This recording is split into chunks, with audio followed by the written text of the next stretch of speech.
नमस्कार, स्वागत है आपका रिपब्लिक भारत के डिजिटल प्लेटफॉर्म पर। मैं हूं आपके साथ अनामिका पांडे। आज हम बात करने वाले हैं एक ऐसी बीमारी के बारे में जिसके बारे में शायद आपने या मैंने भी कभी नहीं सुना, या सुना होगा तो एक या दो बार। लेकिन अब जो बीमारी और जिसको हुई है ये बीमारी, जब उन्होंने खुद इस बारे में सोशल मीडिया पर लिखा तो उनके चाहने वाले लोग चौंक गए और सभी के मन में एक ही सवाल था कि आखिर ऐसा हुआ क्यों है, कारण क्या है। आज मैं बात करने वाली हूँ 90 के दशक की मशहूर गायिका, जिनकी आवाज मेरे ख्याल से आप हर दूसरे गाने में सुनते थे। सही समझ रहे हैं आप, मैं बात करने वाली हूँ अलका याग्निक की।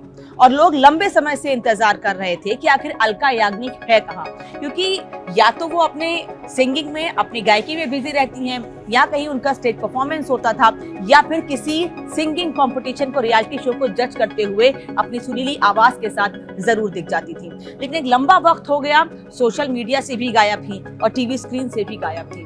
इसका कारण उन्होंने खुद अपने इंस्टाग्राम पर बताया है। दरअसल अलका याग्निक का ये कहना है कि एक वायरल अटैक के कारण वो एक बीमारी से जूझ रही हैं, जिसका नाम है rare sensory neural nerve hearing loss. अब आप सोच रहे होंगे ये क्या है। हियरिंग लॉस मतलब सुनने की क्षमता खत्म हो जाना। जी हाँ, अलका याग्निक का ये खुद कहना है कि उनकी सुनने की क्षमता पूरी तरह से खत्म हो चुकी है और इसीलिए उन्होंने सोशल मीडिया पर लोगों से ये अपील की है कि लोग उनके लिए दुआ करें, उनके फैंस उनके लिए दुआ करें कि वापस से उनकी सुनने की शक्ति उन्हें वापस मिल जाए और एक बार फिर वो उसी दमखम के साथ लोगों के बीच मौजूद रहें जिस आवाज के लिए, इस अंदाज के लिए वो जानी जाती थी। अलका याग्निक ने ये तो शेयर किया ही, साथ ही उनका ये भी कहना है कि अपने चाहे फैंस हो या जो उनके जूनियर्स हैं या जो उनके जो कलीग्स हैं, उनका ये कहना है कि मैं उनसे अपील करूंगी कि आप सभी लोग इस बात पर फोकस करें कि आप बहुत ज्यादा तेज आवाज में म्यूजिक ना सुने।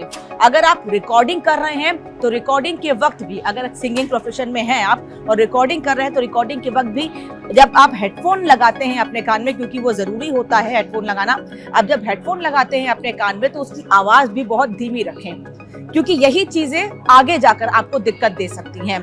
उनको अब जाकर, पहले ऐसा कभी फील नहीं हुआ, लेकिन एक वायरल अटैक के बाद उनको अब जाकर धीरे धीरे ये महसूस होना शुरू हुआ।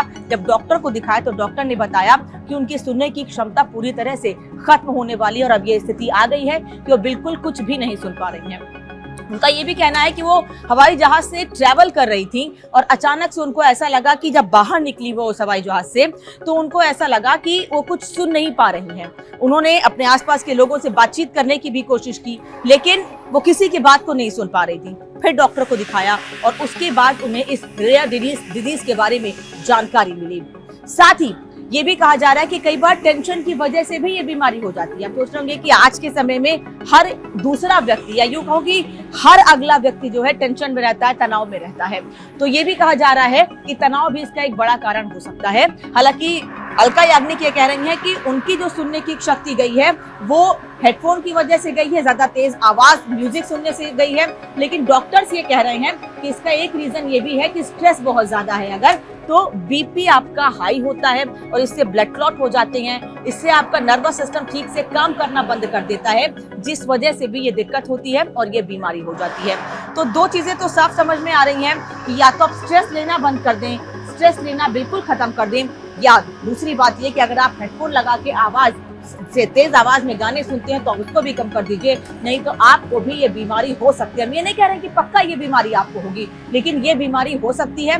तो इससे बचना सिर्फ आपके हाथ में, खासतौर पर आज के युवा जो कई बार हेडफोन लगाकर म्यूजिक सुन रहे होते हैं, गेम खेल रहे होते हैं, या गाड़ी चला रहे होते हैं, बाइक चला रहे होते हैं, उनके लिए ये बहुत जरूरी है कि लाउड म्यूजिक से या फिर हेडफोन में तेज आवाज के गाने सुनने या फिल्म देखने या ओटीटी पर कोई सीरीज देखने से बचें। ये बहुत जरूरी है। और आपसे अपील ये भी करेंगे कि अलका याग्निक के लिए हम आप मिलकर ऊपर वाले से यही मनाएं, यही दुआ करें कि वो जल्द से जल्द ठीक हो जाएं और वापस उनकी सुरीली आवाज हमें सुनने को मिले।